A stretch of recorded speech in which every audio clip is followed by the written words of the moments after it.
Andrey Kortunov, who's the Director General of the Russian International Affairs Council. Good to have you with us today. So 6 months in, how do Russians feel about this war? Well, I think that unfortunately Russians are getting used to the new situation. And indeed, I agree with the previous speaker that when you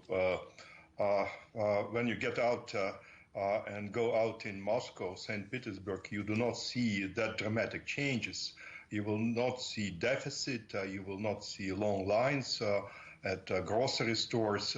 So basically, they're getting used. Of course, we don't know what will happen next, but so far, I think most of Russians accepted this conflict as something that they have no influence on.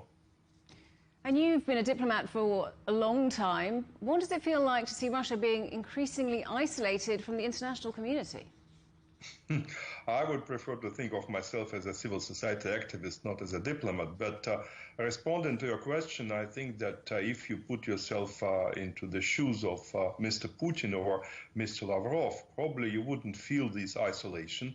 Indeed, the relations with the West are severely damaged. And in this sense, right now, Russia might be isolated, but Russia is getting more active in the global south. We see high-ranking Russian diplomats traveling to Africa and to Middle East, and President Putin considers a trip to Indonesia for the G20 meeting. So I don't think that they feel that they are really isolated. And we're seeing Europe stocking up on gas ahead of winter, mainly from sources other than Russia. And like much of the rest of the world, Russia must be feeling the economic pinch. We heard that GDP was forecast to fall. What's Russia doing to prepare? Well, I guess that they are looking for alternative markets. I assume that they would like to explore opportunities primarily in Asia. And it's also about what they call import substitution. It's yet to be seen how successful the strategy might be. But I think that so far there is no panic in the Russian leadership. They believe that they can cope with the problem.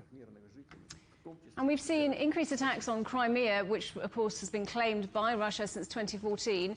What's the feeling about that in Russia? Well, I think that definitely that consolidates positions of those who call for escalation.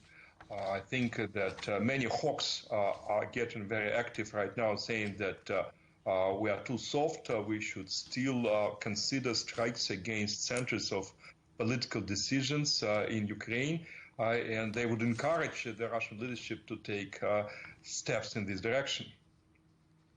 Okay, Andrey Kortunov, the Director General of the Russian International Affairs Council, thank you very much indeed for talking to us today.